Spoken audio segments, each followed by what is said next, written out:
Welcome everyone to Marketing Hooks podcast. I'm your host Alex Thorick, and today I have someone very special, um, a person from the real world of media, um, Melina Giubilaro. She's the video journalist at CTV Montreal and the blogger at Where to Next Melina, and also the host of the Don't Forget Your Lipstick podcast, which is a really interesting name. Welcome to the podcast. Thank you so much, Alex. Yes, it's a very interesting name. We'll talk about that in a sec. Yeah, I have a couple of questions regarding the name of the podcast as well. So you said that we were chatting and you mentioned that you quit everything to travel for a year right before we had the coronavirus. Could you share with me, like, where did you go? How did you, like, what were you doing? You're gonna get very envious, Alex, in like a second.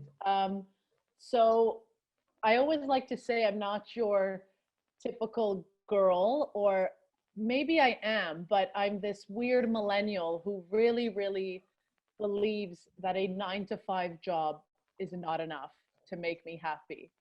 And so when I was 26, I like woke up one day, I was working, had this incredible TV job that so many people, even when I was studying, everyone wanted this job. And I was working in television for a French network, TVA, and had the job everyone wanted. But I woke up one morning and I was like, I don't, this is it.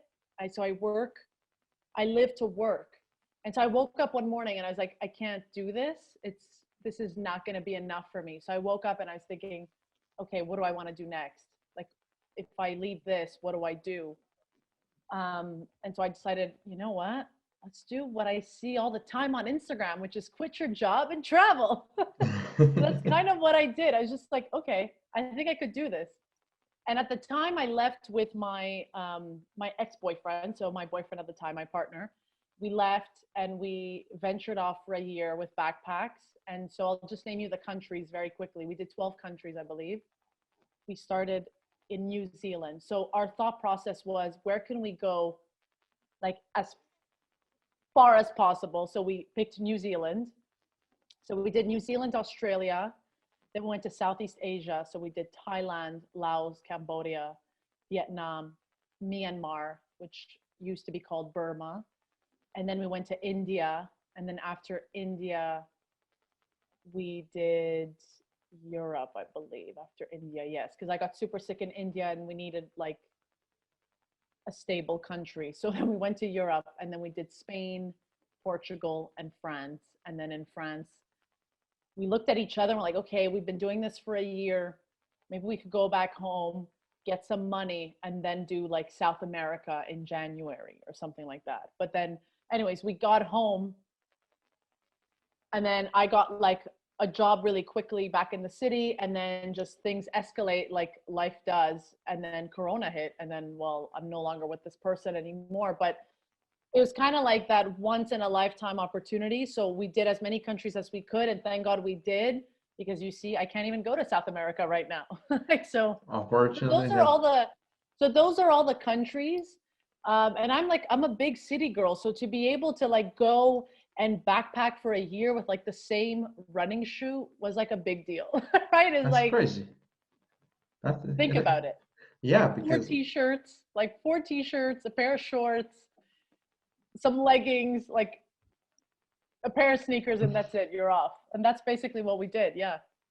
all right, well, it sounds like fun because I mean, I like this kind of style, wearing sneakers and jeans and hoodies, and uh, maybe I would do it, but as you're saying, with one backpack, and it wasn't that big, right? It was a 46-liter, is what I could carry, which in the end was like maybe about 15 pounds. Okay. That's a lot. That's pretty heavy. Oh yeah, yeah. That sounds like a lot of fun. So which country Yeah. did you enjoy the most? I'd have to say, like, the country where I feel like I was very like super excited to go visit, and then it really lived up to all my expectations, was Australia, definitely.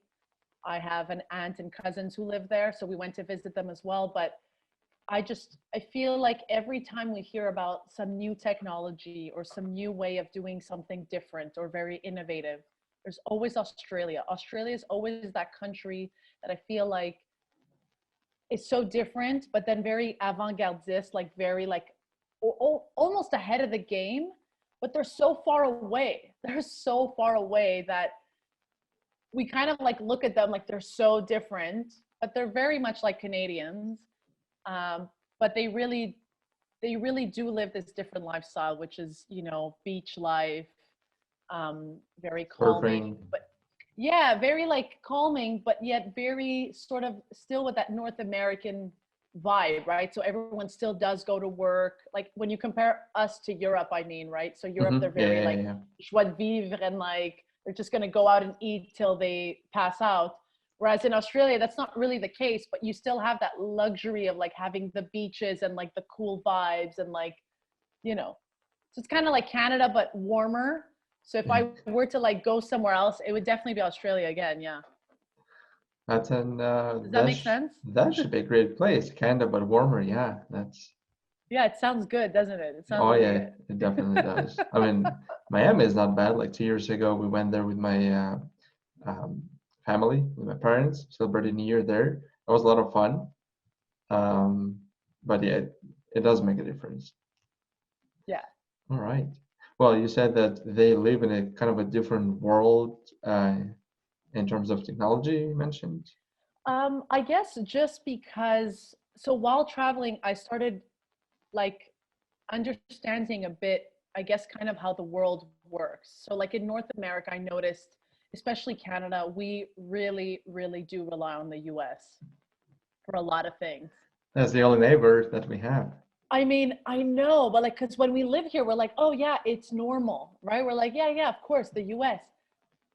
But there are a lot of countries that do not rely on the US and function super well, if not maybe better, because especially right now, we're seeing it with the pandemic, right? It's like we rely, and like elections, American elections, we're so heavily focused on what is going on next door.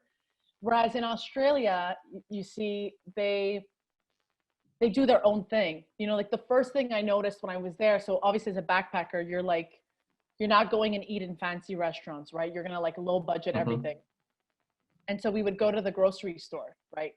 So the local supermarket, any supermarket, even like a big name, would always have a section very visible at the beginning of any aisle that would say made in Australia. New Zealand had the same thing, made in New Zealand. Like these are the carrots from here. Always cheaper than your alternative, but always very visible. Like, and very proud of like saying this is made here. This is ours, right?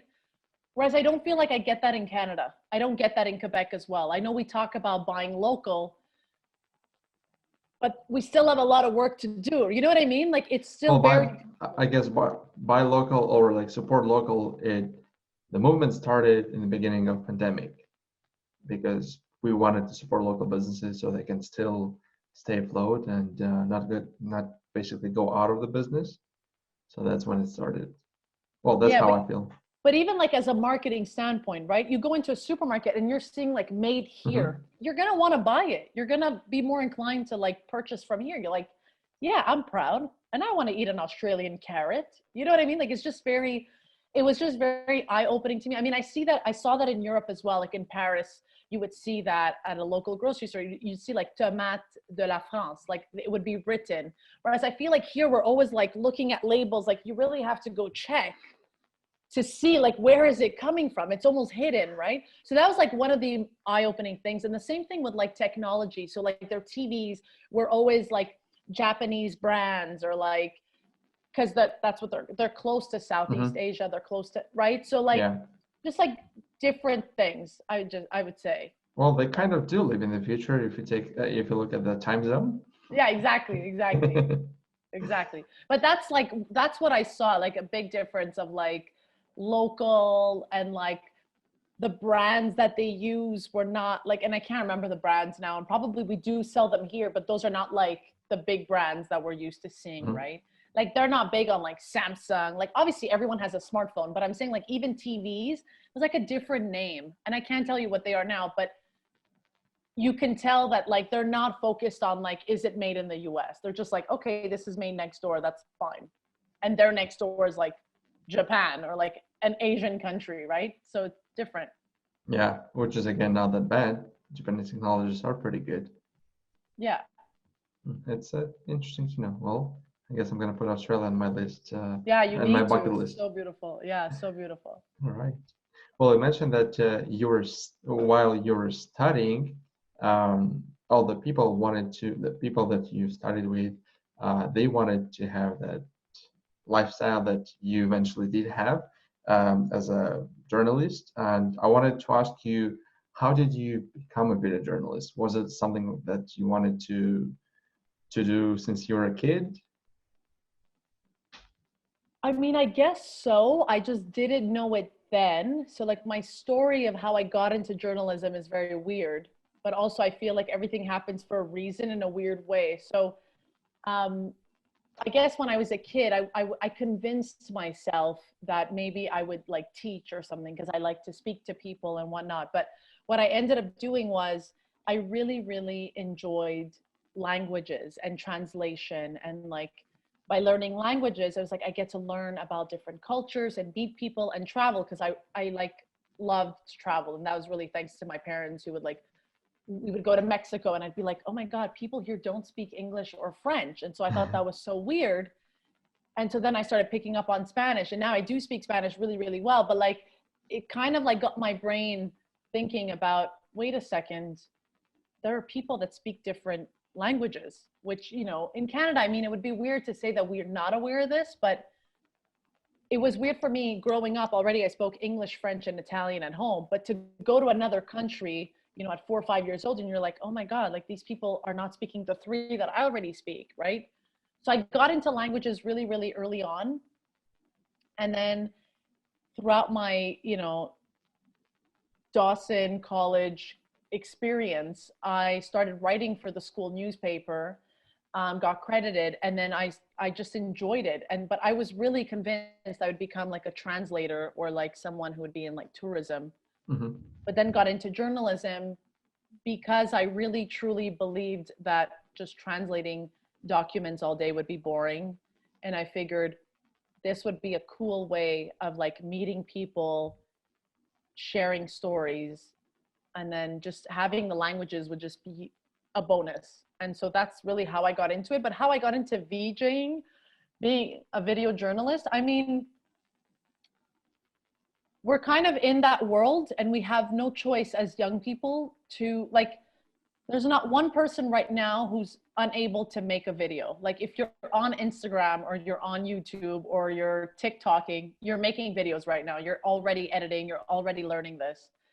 And so I feel like it kind of just like, I kind of just got into it because I was kind of brought up into it really.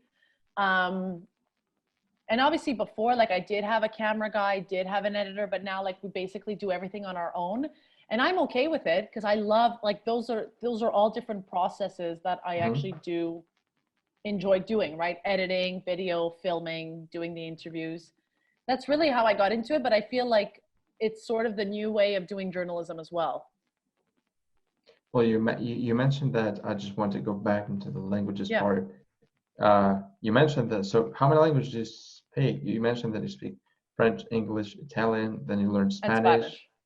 Okay, so it's four Well, for now, right? four, four for now. I did take a 1 year Mandarin class, but then I dropped, like I couldn't continue. Oh, that's so hard. I just, it's so hard. And then like my teacher in university was like, even if you graduate with a Mandarin bachelor's degree, you still will not be able to go to China and like read the newspaper. And so I guess it kind of discouraged me. I was like, you know what? Like, I don't want to be doing, I mean, I could have just pursued it and continued and whatnot, but I was just like, oh, okay, I got 4 languages. I think I'm good. I think I'm okay. No, but it is a hard language. As if I know it, well, I heard that they don't have an alphabet, right? No, There they is don't. no. It's Okay, all symbols okay, and there's no verbs. It's just like words. and you And just yeah, and you based just off the put. words, based off of the words, you'll understand what they're saying. It could be like cat, cat, walk, right? Because there's no verbs, there's no verb tenses. So it'd be like cat, walk, park. So like you understand it's like the cat walk to the park, or you know what I mean? Like that's how sort of they, Oh, okay, that's how yeah, it very works. interesting. Yeah. Yeah, that's a pretty simple language. I mean it, yeah, and then it's I like the mean, symbols, right? Yeah. yeah, the symbols part that you need to learn all of it. Yeah, it's hard Yeah. if you don't have the alphabet. Well, that's interesting to know. See, I'm learning a lot of things today. Yeah, good, Seriously, good. seriously. Well, and then after, so when you, I guess, left TVA, you said, right? Yeah, TVA, yeah. Yeah, is it when you started the blogging Where to Next, Melina? Yeah, so kind of like, so I went traveling for a year and I was like, okay, I'm going to do all of this. And then when I got home back here in the city, I noticed like so many young people around me were like, how did you do it? Like, so how much money did you spend? But like, how much money did you save up? And like, but what did your parents think? But like, what about your job? And like, weren't you scared? And I was like, so many people are worried about my well-being, but I'm okay, right? And so I started thinking about um, why, why it was young people that were asking me this. This wasn't coming from like, so obviously my parents thought I was crazy and they were terrified. Every day I had to like reach out to them, like I'm alive, obviously, but. And my parents were like, you're not going to go, you're not going to do it. And I was like, I'm doing it. I already bought my ticket. I'm going, right?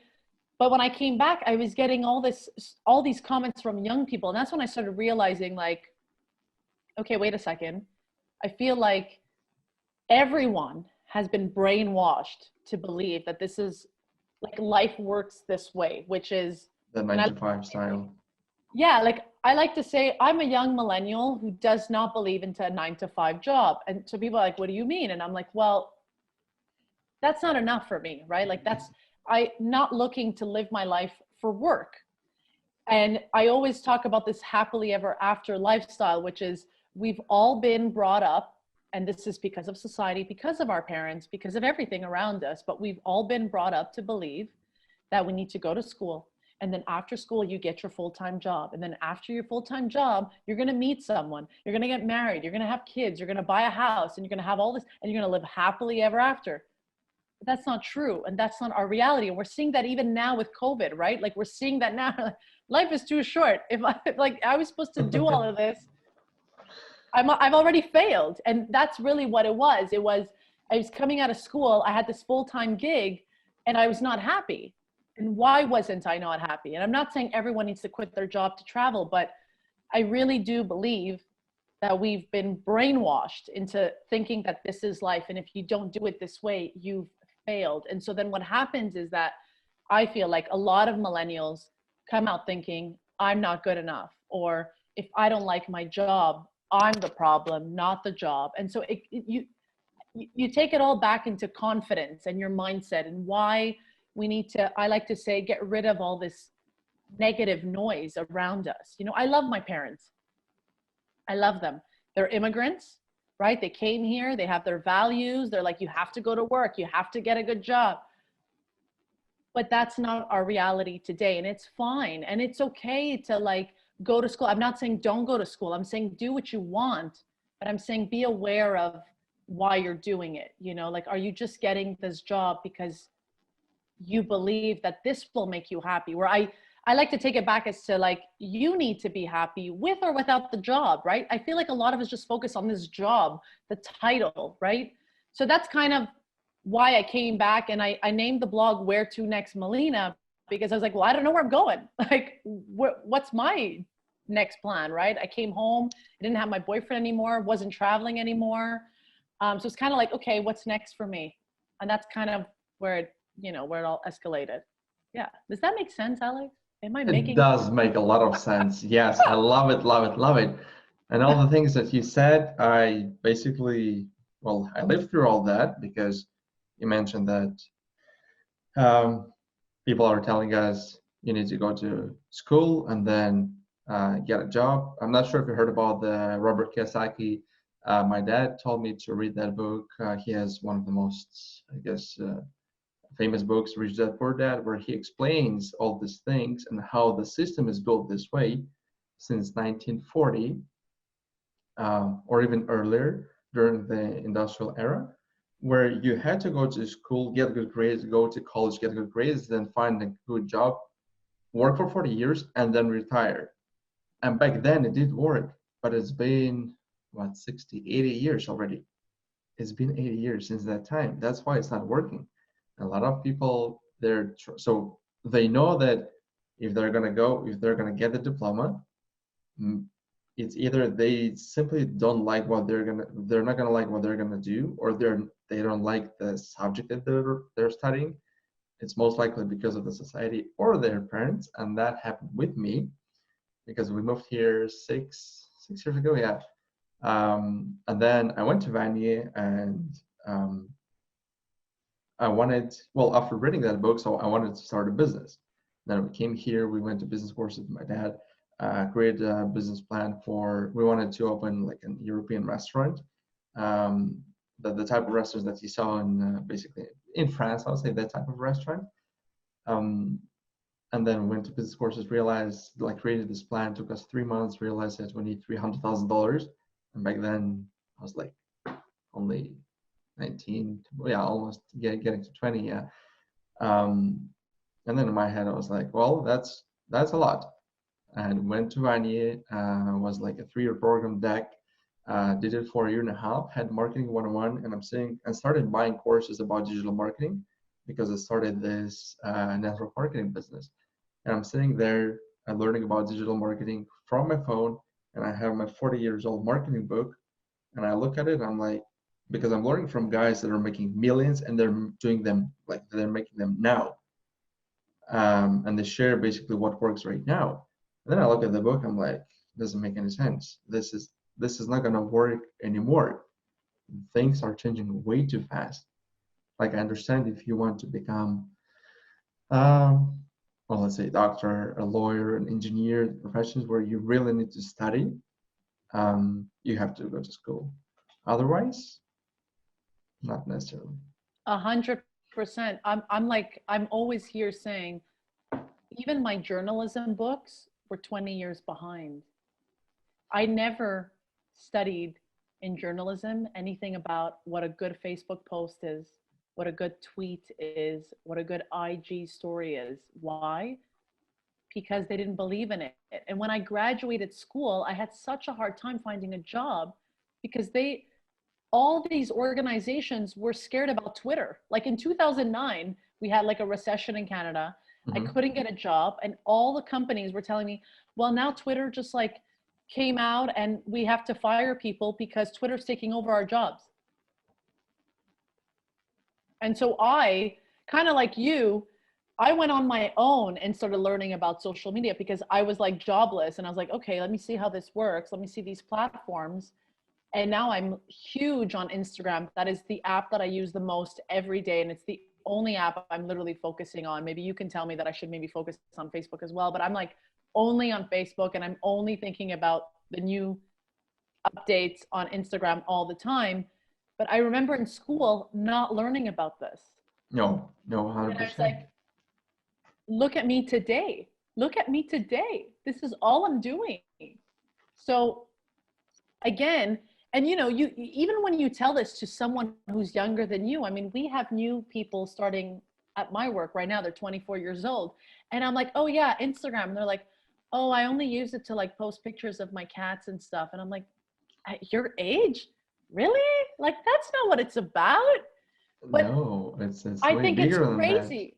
Yeah, I think it's crazy that young people right now still don't know how to use Instagram. And I don't know if it's because I'm into it and I've studied it, and kind of like you, like we're in this kind of business, so we're like into it.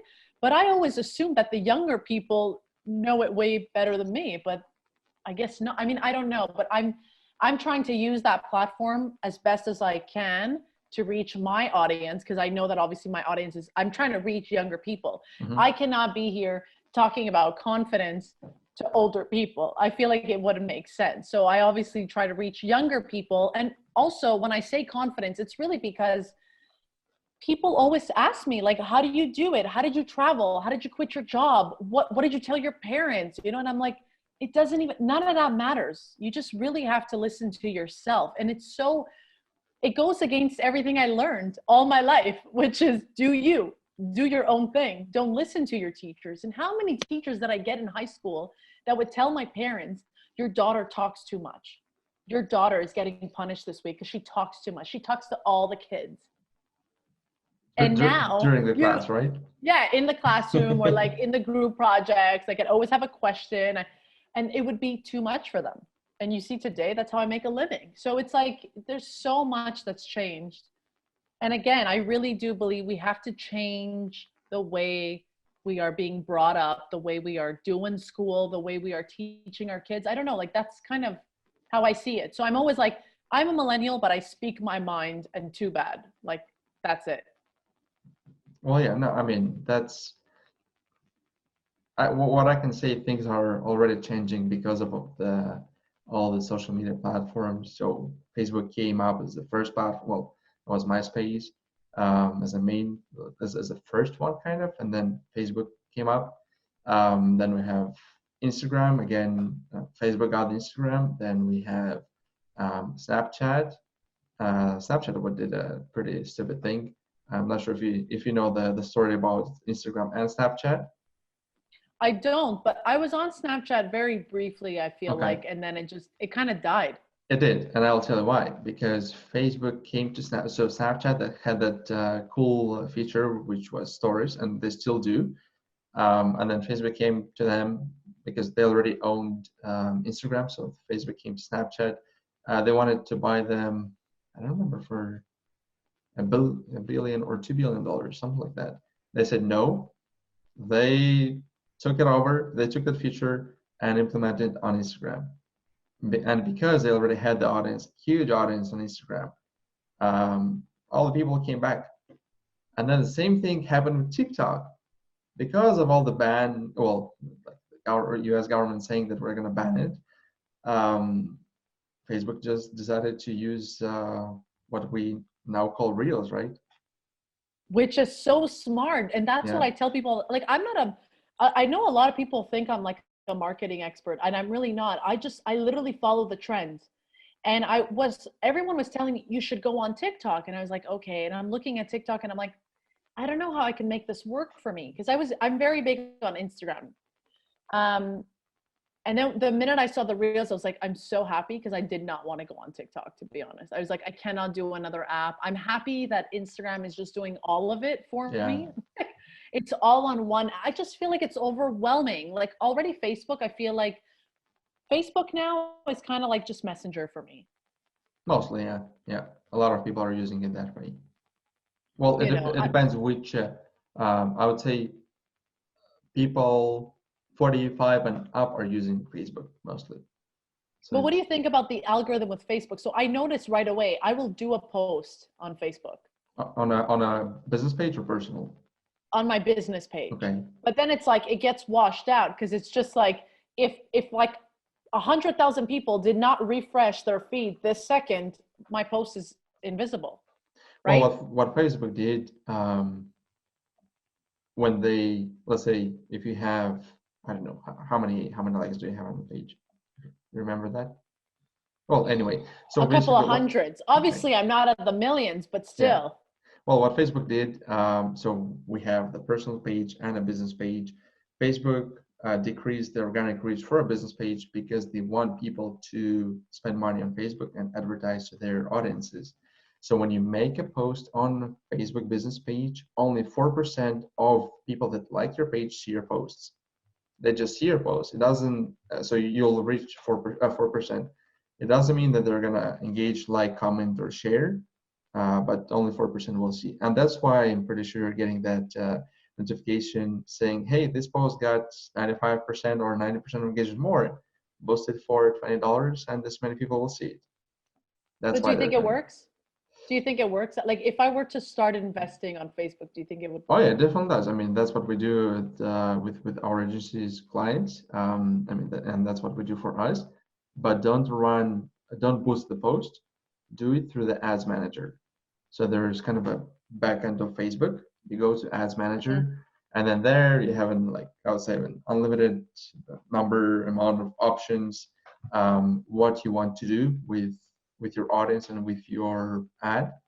So maybe you want to, let's say, build awareness or reach more people. That's kind of one part. The other part, you could run traffic to your website or like a landing page. Engagement, increasing the engagement, get more video views. What else? Generate leads. Maybe like you need more leads for the business. And then what Facebook has right now, if you choose that, Facebook leads, how it basically works, pretty sure you've seen that before. When you click on the ad, there is a pop-up on Facebook that asks you, basically, usually it's like your name, email, and phone number. So when you do that, those people's contact information will show up in your kind of a CRM on your business page.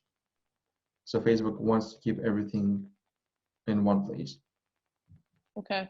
So that's that's something that you could do. And also, like I would say, good thing about the Facebook leads, when people click on the ad, let's say maybe on the button learn more, if you chose to ask them their name, email, and phone number, Facebook already has that information because that's the information that people use to log in on Facebook. And the only thing they need to do is click submit, so the conversion rate is higher. Yeah, Wow. that's a trick that you could use. But sometimes those leads might be shitty. Yeah, like yeah. Yeah, I'm good because there is no like a survey or something. If you want to add more questions, you definitely can do it. Okay. Yeah. Interesting. Yeah, but I would say if you want to run ads, let's say to your posts or videos, especially videos, run ads, choose engagement for ads, because I just recorded the previous episode where I explained this whole strategy. We're doing it for a client now. He's getting like, so far it's been almost 2 weeks. Wow, I have to use you then. I'm saying use. It's not the right word, but we'd have to sit and chat and you'd have Sure, to yeah, help me out. sure. Uh, so yeah, like you could run ads to those, um, basically choose the engagement and then run ads as in, the objective itself would be engagement. And when you choose engagement, what Facebook does, they will show the ad to people that are most likely to like your post, like it, share, comment under it, or at least like play that video. So do some kind of action, take some kind of action. Mm-hmm. And then based And on that, you could what do you think? Like, do you think I still like have a chance with Facebook, or should I be? Because I oh mean, I no, don't no, see on 100%. Instagram, I don't see on Instagram like ads and stuff. Like, I mean, I know there are, but like, I don't really, I feel like it's more on Facebook where if you do put an ad, you know what I mean? I would say it really depends on your under like both Facebook and Instagram work, but again, it depends on your like on your audience and like who's your ideal client. Let's put it this way. Okay. So Yeah, we should talk. We should if talk your after ideal this. client is older than 40, 45, it's Facebook. If they're like millennials or even younger, it's Instagram. Definitely Yeah. Instagram. And of course TikTok, but TikTok is still a new, it is still a new platform. You can run ads on TikTok. They have that feature now. I even saw an ad on Facebook targeting me, I guess because they know that I'm a marketer, and giving me like a $500 credit to run ads on TikTok. So they do Wow. run ads on each other platforms. I see it from time to time. Yeah, well, does Facebook own TikTok? I feel like Facebook is owning everything now. No, they They own don't own. It's true. They Instagram. don't own TikTok yet. Yeah. No, they own Instagram and WhatsApp. Okay, not even Twitter, because you see, Twitter came out the stories feature, and I'm like, we don't need stories on Twitter. No, not Twitter. No. Okay. I think like maybe Twitter's trying to make a comeback with stories, but Could be. Well, yeah. like so some people figure out how Twitter works, especially our well, the President Trump, the man Yeah. himself. I love this guy. His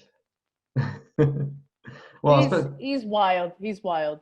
he is, yeah. Well, like in terms of like if we're gonna look at it in terms of business, what he has done, he did a lot of great things. And I don't know if you know his story because I was reading his books, and you might see his book is right there. I honestly, and people think I'm weird when I say this, and like you shouldn't say this out loud, but here I am, and I'm going to say it, and people can judge me. But when he was on the Celebrity Apprentice, first of all, it was his show, but every time he would fire someone, and I know like the joke was like because he would say you're fired, but when he would explain why they would get fired, I'm not joking, Alex. I really understood what he was saying. Now, I don't know if I was just crazy like him, but it made sense. Every business thing he would say on that show made sense to me. I was like, that makes sense. He needs to fire this person because this person did not. And I understood that every time. And so, yes, when he got elected, I was like, okay, I know he's a little cuckoo, but he is very smart. And again, I tell people this all the time.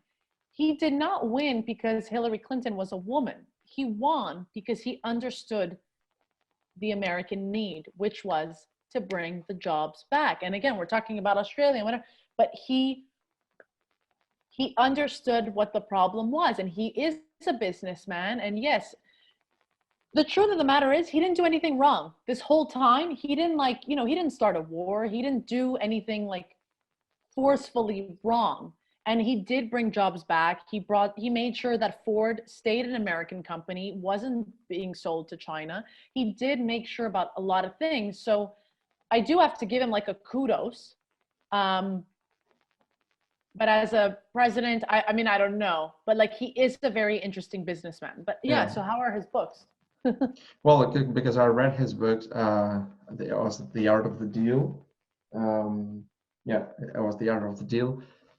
Before he became like, I read it, I guess, in like maybe like 2 years before he became president. Yeah. And then in the book itself, he was explaining like whatever he wanted to achieve, he would go all in, and then he would always achieve it, and like he would always get what he wanted. And then I remember we finished our Taekwondo training, and then my coach asked me, it was right the day before the elections in 2016, and my coach asked me, he's like, so Alex, who do you think will win? I'm like, 99% Trump. Just based on the book. Like I didn't really follow him or knew him much as a personality, and like didn't really watch the Celebrity Apprentice much, like maybe a couple of episodes.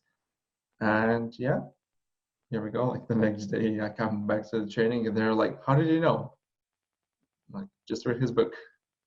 Again, people think I'm so weird when I say this out loud, and especially as a reporter, they're like, but you know all the weird things he said. And I'm like, yes, I agree. He has said a lot of bad things, but as a businessman, as a guy, as a man who can like achieve something, he really has. And I really thought he was very interesting on the Celebrity Apprentice. Like I said, I thought he was right on. And I never took a business class ever. I've always learned business. I love Gary Vee. Oh yeah, he's the man. Yeah, he is the man. I love Gary Vee, and like I honestly, even business, I feel like I've learned business through people I follow, and Trump was one of them. Trump, I would like watch Celebrity Apprentice and be like, okay, I get it. And again, it's always about like, I feel like everyone tells us the same thing, which is just work hard, just do your thing, and it's always, again, speaking of mindset and confidence, look at Gary Vee, look at Trump. These are very confident men. They're like going out there, they're going to say their thing, and they're not going to care about what you and I think. They're just going to say it because they believe in it. And that's kind of like, I feel like how I kind of live my life, right? I believe in this, and so I'm going to do it. And too bad. You're either on my train or you're off my train. Yeah, that's exactly it. And a lot of people have false beliefs. They need to rebuild their beliefs.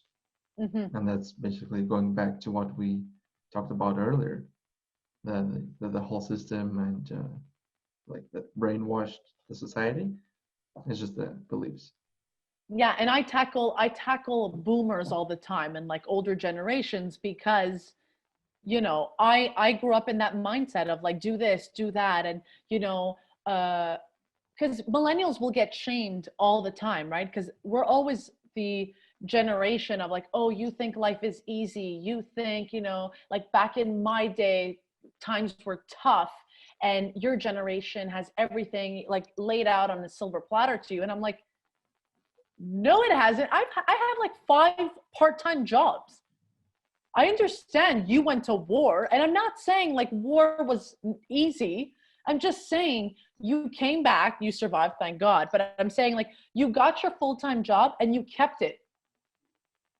I don't even know if my full-time job will exist tomorrow. Like, like that's the life we were brought up, right?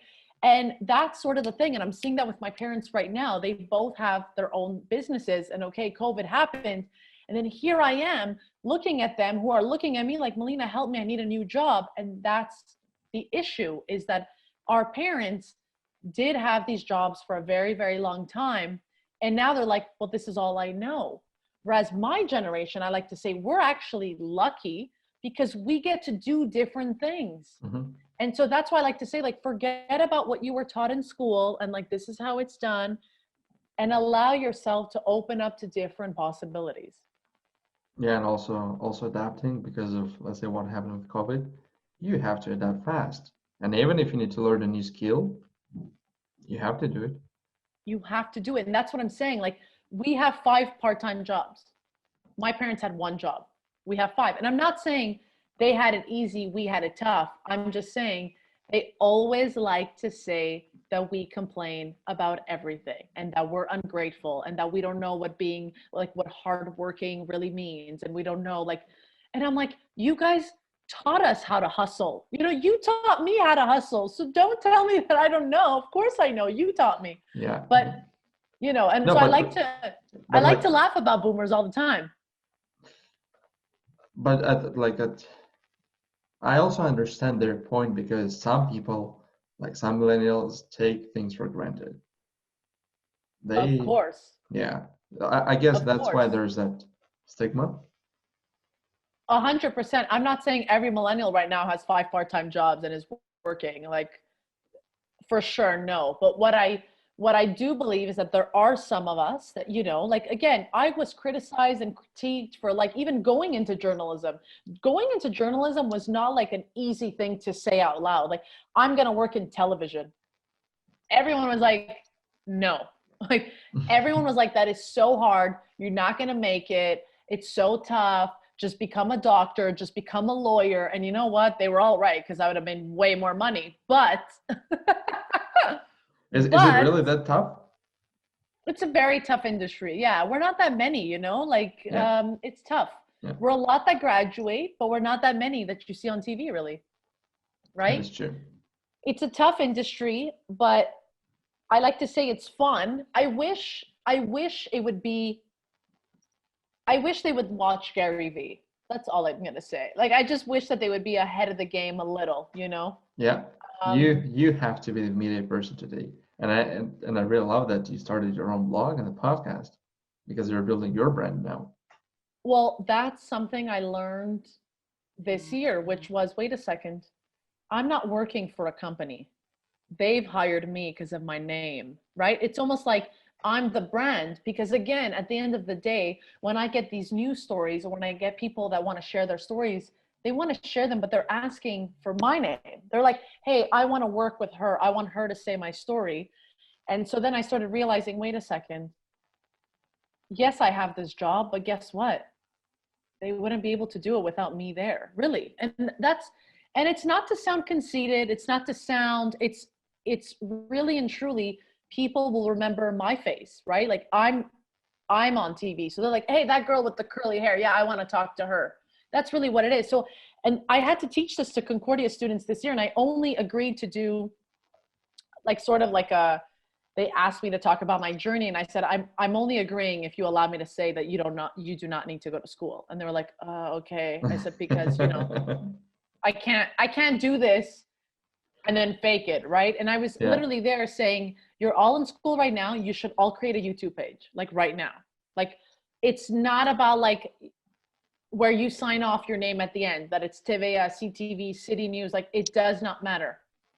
you need to build your name. And that's really what it is. Because at the end of the day, Alex, it's kind of like marketing. We're marketing ourselves. Oh yeah, Really. That's what 100%. it is. Yeah. 100. But I didn't learn that. I didn't know that. I didn't think about it that way. And so now that's kind of how I view it. And I'm a lot more at peace. I mean, it was the same thing for me at Vjing, because we were learning about like the traditional marketing and billboards, newspapers, and we had like, that case study where we had to promote the company. Yeah, so that's when I was going through all the online courses, and I was like, sweet. So I basically wrote that key, wrote the plan. We're gonna create social media accounts on all the platforms. We'll create an app, because we were supposed to target millennials back then. We'll create an app, but I didn't like. I don't know why, but I didn't even think about talking about, let's say, newspapers or. Well, back then I was part of the network marketing company, and I knew that, let's say, putting out a billboard, it will cost you a minimum of $10,000 a month. And then in my head, knowing everything from Facebook, if you can invest $10,000 a month into Facebook ads, how many people you can reach, and like the impact that you can do or like make. And then I put that plan together. I got like 6 or 65%. I passed the case study. But I came up to this show. I'm like, well, what's wrong with it? And she told me, well, there is no, you didn't mention the TV ads and the newspaper and billboards. I'm like, yeah, but why would you spend that much money when you can invest into something where the attention is almost free? So that's when I realized, I was like, okay, it will take a bit of time for them to start educating about social media. And that's what it is too for media companies right now. And it's not just about where I work, it's everywhere across the board. Every media organization right now, they always talk to us like we don't know. They're like, so like we need to reach young people. I remember I was going to these job interviews, like, we need to reach young people. So what type of story would you pitch that young people would be interested in? I'm like, it doesn't matter the story. You're not using the right platform. Like, and that's something Gary Vee would say, you know what I mean? But it's like, that's what I'm saying. Like, they should just listen to Gary Vee, but it's really, it's not about the story. We're not sharing it on the right platform. And you're so busy focused on a 6 o'clock newscast, where in today's world, whether it's 6 o'clock, 7 o'clock, 5 o'clock, 4 o'clock, nobody cares. Nobody right now is sitting down on their sofa and like, okay, what happened today? Not one person, not even my mother is doing that now. My mother literally tapes the show because she forgets that I'm on it. You know what I mean? Like, no, but that's what it is. So, it's not about, and again, it's like everyone is so focused, and that's something that I feel like I always have to live with every day. I'm always like, why don't they get it? Like, why am I not the boss? Like, why don't they get it? But that's really what it is, right? Right, Alex? It's like, we talk about media, we have all these young people coming out of school, but then everyone around us, all these older people who are at the head of these companies, will come up to us and be like, okay, so pitch us your fun, young ideas. And you're like, they could be the funnest, cool idea. We can talk about bungee jumping for an hour, but nobody will care because we're not putting it at the right place. Yeah, that's the reality we live in. Well, at least, like, Trump is 74 years old, but he figured out Twitter. But I mean, is there hope for media in 5-10 years? I actually don't think so. I think, we used to be scared that TV would kill radio. I still think radio has a better chance than TV, to be quite honest. Yeah, because right? people are listening, and that's why the podcast industry is growing. Because people like to multitask these days, and they want to do 3 things at the same time, and then listen to things that they like. And then in case with TV, there's Netflix. People just get Netflix and then they watch movies. I still don't have a TV in my place. Me neither. But like, everyone's like, but you work in television. I'm like, exactly. Yeah, that's definitely. If you want to watch a movie, you just open Netflix or like YouTube or something, and on your laptop or even on the phone. Yeah. And that's where you watch it. Yeah. But again, just to tie everything up, it's like, in order, like, and so I'm always here, and I don't know, like, and you had this experience in school, but I always felt like I was the person always complaining, but I feel like I'm not complaining. I'm literally trying to understand what you don't understand. I'm always like asking a thousand questions, like, wait a second, so you're gonna fail me because I'm saying we should use Facebook ads? Like, you see, that doesn't make sense. Yeah, yeah. It's, well, they live in the in the 1960s still. Exactly, They exactly. still live in the past, yeah. Now I know you wanted me to talk about my whole lipstick thing, because like Yeah, that's the whole theme I have everywhere. yeah, Like, I think we see a lipstick yeah, too. right there. It's right there. Just like Yeah. just like my hammer, if you see it there, right? Yeah, Yeah. so my podcast, really, it's called Don't Forget Your Lipstick, and it took me a few years to think about this name. So it wasn't like I woke up one day, I was like, this is the name of my podcast. It was literally, I used to have this blog with a bunch of friends, and it was called Don't Forget Your Lipstick. It was a blog with a bunch of girlfriends, and we were all pretty anonymous, and we would talk about like love, relationships, and all these type of things. And then eventually it just died out because my friends were not really interested in writing as much as I was, right? It's kind of like you want to do this with your friends, but then you realize we're not all into the same thing. We don't all have the same goals. So, okay, fine. So I shut it down. But what happened was, again, while traveling, coming back before traveling, everyone would write to me about lipstick. Like, saw this lipstick and thought of you. And I'm like, lipstick? Like, because of that initial blog. Hmm. But for me, the don't forget your lipstick part, especially for this podcast today, is really about not forgetting who you are. And so for me, it's lipstick. I feel like if I can go out into the world and I look a little presentable, it's lipstick. And I work in television, so we got to put lipstick on, right? We got to look like we're on television. So for me, it's always been lipstick. And I'm not talking about like we always have to wear makeup to be confident. It's just that for me, when I wear lipstick, I feel like, okay, I feel put together. I feel like I can go out there and do what I got to do. I don't know what it could be for a guy. It could be just putting on his baseball cap, like whatever it is. But for me, it was always lipstick. And it's kind of like a reminder of like not forgetting who you are. And lipstick, has a bunch of different colors. So to be you, to be unique, and to stand out. And it's okay to do all of that, right? So that's kind of like the meaning behind the whole lipstick thing. And then this big lipstick tube used to be a champagne bottle. So like it's a bonus. That's awesome. Yeah, Well, but exactly. that's, yeah, I love your story, how you linked it all together and what the podcast itself represents.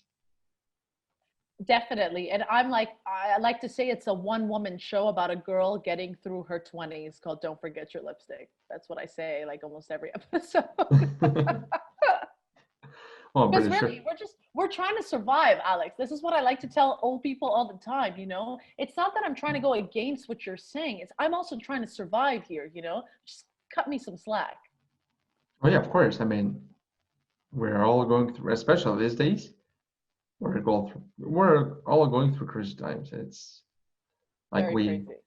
yeah, like some the business owners that we were working with, and our main niche um, is restaurants. Well, it was restaurants and it still is. We're still trying to help them. But like when COVID started, because the majority of our clients were restaurants, they had to close down, and we also felt it. It was just a huge hit. Thank God we had clients in other industries and like especially clients in US that make a big difference because US dollar and Canadian does make a difference. Um, but yeah, we're still trying to help them with that. And as you said, like we're trying to survive for them. I'm looking at them. I know that 10%, like during the first wave, 10% of restaurants in Canada had to close down permanently. And then most likely another 40% will close down, which is crazy because, well, a lot of us work at the restaurants, which was like our one of the first jobs, I guess. Yeah. Every actor, every comedian you'll ever meet, any celebrity started working at a restaurant when they were a kid. Like Yeah, everyone starts in restaurants. Everybody. I yeah, mean, I never really did. I worked at a bakery though. I worked at an Italian bakery. So it's kind of like the food industry, it but is. Yeah, I never worked at a restaurant. I never waitressed. I felt like I couldn't do that. Like I wouldn't be able to do it, but Well, I didn't work at a restaurant, but I was working at like big events like weddings or some kind of parties. oh, that's cool. Yeah. Well, you say it's cool, but trust me, when when When you're everyone's drunk, you're like, nah, it's not cool. yeah, and you're running around and like bring this food there and this food here and forgot this. Yeah, no, it's a tough industry, It and like I is. don't know what's going to happen to them, and I feel so bad for them. And I'm like forcing myself to order out now because as much as I'm home all the time, which literally freaks me out because I'm really like I like to go out, I like to meet people any chance I get. Then I literally force myself, like, okay, today you're not going to cook. You're going to go buy something from someone, and then I avoid Uber Eats. I like avoid all of Yeah. that. I go physically to the restaurant or I call, order, and then if they do free delivery, I'll still tip like I still will, but I won't go through the apps. As much as I'm a millennial, it's so funny. As much as I'm a millennial, I'm very old school in that sense, because I don't believe in all these apps sort of taking advantage of our, small businesses. So like I just try to like go in person. And again, the whole buying local that came to me and I saw through a different lens traveling. So Hmm. like I'm very much more about like where is this coming from? Why am I eating it? Et cetera, et cetera. But definitely avoiding the Uber Eats of the world, Yeah, unfortunately. well, yeah, because they do get they do take a huge percentage. I don't know if you Yeah, know and if you're aware, it's pretty big for the restaurant. It's like And I'm paying cash, Alex. I'm like, I'm gonna give them cash. Like, I just pay cash. I like prefer. I'm like, you know what? If they can get one person that pay them cash, it'll be me. But that's what I mean. It's like I'm a young millennial, a hustling millennial with like an old mindset. yeah. Well, I love it. I see that we have a lot of things in common, and the media part that you mentioned, because I had an idea in my head. I would like to talk to you about that after the episode, and then see if we could do something together. Yeah, definitely. That would be a lot of fun because yeah, today's the traditional media is not where it was 20 years ago. Definitely not. Definitely not. And it's like, again, I went to a press conference today and we're all there, and I'm like, this is not how it should be done. I Yeah, swear to you, I'm there and no, I'm like, we're so behind. Like it's crazy. Like what I do on my days off, and then when I go into the office, I'm like, but they have so much money. Who is giving them these tips? Like seriously, Alex, I'm like, who is behind all of this? can I come Because in? the media, yeah, exactly. Like the media companies, I'm like, who is telling them that this is what we should be doing? Really? Yeah, I don't know. Again, it's it's like when I go into these job interviews and they're like, how can we get young people? And I'm like, I know they're not going to like my answer, but then I'm like, I don't want to work for a company that doesn't get it. Like even when I looked for jobs when I came out of school, I was looking to go abroad. I was even looking to maybe go to Alberta or another province. And we're talking about Skype way back then, 2009. Okay. This is not that far off. And I had companies like, I'm sorry, we don't believe in doing interviews via Skype. Well, look at you today. You know what I mean? Like, and I didn't work for them. I said, well, I'm sorry, I cannot work for a company who wouldn't understand what Skype is? yeah. Say something about Zoom, right? These days. Exactly. But I always think about these things, and people are like, well, how old are you? I'm like, I'm not that old, but this is what was happening in 2009. Yeah. Well, I guess majority of people simply don't see the things that we do. That's that's something that we can change. I hope so. I hope we can change it. All right. I wanted to ask you, well, because you're into entrepreneurship and media and well, and especially social media. Is there a book that you would recommend to read for entrepreneurs or people that want to achieve something and especially like help them with confidence? Oh my God, a book. A book, That is like saying a newspaper. yeah. No, seriously, a book. I mean, a lot of my friends are uh, reading lots of books. As you can see, like I'm also a big fan of reading. Um, I I have a lot do. of books too. I mean, I am a girl. I mean, the book that I did read that I really, really enjoyed is the hashtag Girl Boss from Sophia Amoruso, who had that company called Nasty Gal clothing company. And I think they even did, I'm a girl, Alex, so I have a girl book, but it's the only thing I could think of right now. You know, even as much as I love Gary Vee always says, don't buy my book. So I don't buy it, right? No, don't buy it. My brother bought it, and even though we're watching it, it's so like he's 17. He got the Jab, no, not the job. The what was his latest book? The yellow one. I can't remember, but I know what you're talking about. Yeah. Because he started, even though he watched lots of videos because of me. So he read the book, and I just went through the book through the summary to see like what is it all about. And he told me, I'm like, well, it's all the same as he's saying in the videos. I'm like, why would I read it? Like, I already know it. Like, it feels like I live with Gary. I know him that well.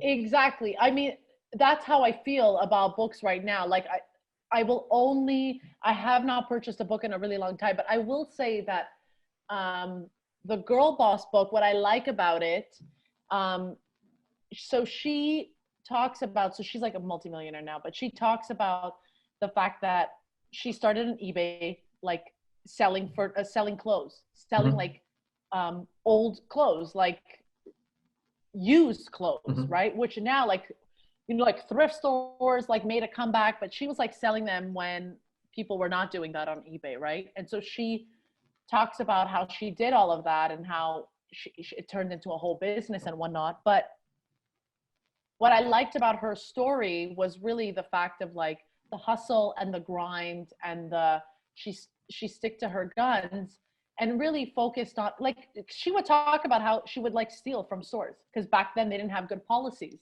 Like back then you could easily walk out of a store with stuff in your bag and no one would notice. Oh, wow. And so she did that. But she talks about it, but not saying, hey, you should go steal. Yeah. But she talks about how broken she realized the fashion industry was, like all of it, right? So that's kind of how I feel like I started opening up my eyes as to like media and how kind of broken it is in that sense. And yeah, and she talks about the fact that you can, you know, own a business and what you need to do. And she reaches millennials in the sense of like, you know what? You do not need to buy the brand new iPhone. You should take that money and invest it somewhere, which is kind of what Gary Vee says as well, right? It's always the same. The lingo is always the same, which is keep your money or invest it, right? Yeah. So the lingo is always the same, but that's really like the only book I could think of right now. Well, that's a great suggestion. So all the girls that are listening to this podcast can go ahead and maybe get that book. Hashtag Girl Boss, and you see her title is a hashtag. Okay, yeah. Well, the marketing is right there. Yeah, no, and like I think she even just came out with a business, an online, like how to start a business, right? Because she did it like literally on eBay, and this book is really like her story. It's kind of like a memoir. But again, she just launched an online course, which is so fitting for her because she was always online. But it's funny how during the pandemic, she thought about doing an online course, right? And again, I didn't buy it because I was like, there are certain people where I feel like they're giving out so much free info right now that you don't need to buy their books. We just said that about Gary Vee, right? It's like. That's exactly it, yeah. I actually really like Sean Cannell as well for YouTube. Do you know him? YouTube Secrets, I believe his book is called. No, YouTube Secrets. No. Something like that. Sean Cannell. I'm curious as well if you know the YouTube Secrets. Do you know the guy named Russell Brunson? Yes. The ClickFunnels, the funnel hacker. Okay. Yeah. Yeah. Okay. Because like whenever I hear something secrets, I'm like, okay, they studied Russell, because he started this whole thing with. So his first book is .com Secrets. Second is Expert Secrets. Now he has Traffic Secrets, and then he came up with it's basically a trilogy that he has, and then he created the fourth book where you can take all the information from all these three books and put it in. So you can have a real business in one book. Mm-hmm. So What's a book that you would recommend for me? Like I have not read a book in a really long time. well, since you're into the media, and I would say, well, since I mentioned Russell, it's Expert Secrets. Go ahead and read Expert Secrets, and like he explains step by step how to build tribes and like those cultures. Well, he calls them cult, but they, like, I mean, they are cults. Tribes. Yeah, tribes. Yeah, but he has like church, so it's a culture. And it's interesting how he took an example, like he took two examples. Um, one bad, like a really bad example, Hitler, and he went through like all the, but he wanted to see like how, like all these different things that he came up with, and like through the research that he did, how bad people and good people were using it. So like he looked at Jesus, how he used it, and then how, let's say, Hitler used it to build a tribe and the culture itself. Well, in this case, it's more of a, it's like as a cult. Um, but I mean, it works. Like all the things that he's talking in the book, that he's talking about, they definitely do work. And a lot of people like that I know, they're just making millions based on that knowledge these days. Wow. Yeah, Wow. yeah. Do you know Steve Larson? Have you heard about that guy? He used to be right hand, basically Russell's right hand, when they're That like name sounds familiar too. the capitalist pig Mm, movement. Yeah, okay. yeah. Yeah, because last year in September 2019, I went to Boise, flew to Boise with a friend of mine to his event. So Russell on the stage, he was a keynote speaker. Yeah, I got my so we were like 650, almost 700 people, and it was a Labor Day. It was Labor Day in Canada and US. So we flew in on Sunday. The event was on Monday, Tuesday. So the city was empty basically. And then on the first day they gave us T-shirts, and then in front it says "Get rich, give back," and on the back it's hashtag capitalist pig. Now imagine, Boise is not a big city. We're walking around, 600 people in T-shirts like capitalist pig. Everyone's looking at us like, what's going on? And then I came to Canada, like I'm walking around, let's say on the street, or when I'm going from the from the office in the hallway. And because like over here the sign is pretty big, people look at me, and when I pass, I know that they're gonna look at my back.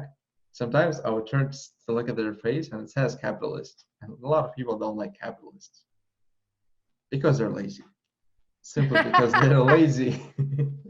But you see, like, forget about what it says on the T-shirt. I just think that's really great marketing It to have a is. T-shirt like that. Oh yeah, 100%. So So smart. so yeah, you need to start your producing your I swag. really, honestly want to start like a swag, Yeah. like a shop thing. But then I know COVID happened, and I was trying to get some stuff, and then I was like, it's so complicated, and then I would have to ship everything here. And then I was just like, I'm overwhelmed with so much that I'm already doing. So I was like, I'm gonna like leave the shop for maybe a little later on. And then, like I even wanted to make my own like shot glasses and like champagne glasses or like wine glasses as well. But it's just, I just haven't had the time. But that's really great marketing, that T-shirt idea. Oh yeah, 100%. Yeah, because people walk around and they just do marketing for you for free. So smart. I'm jealous now.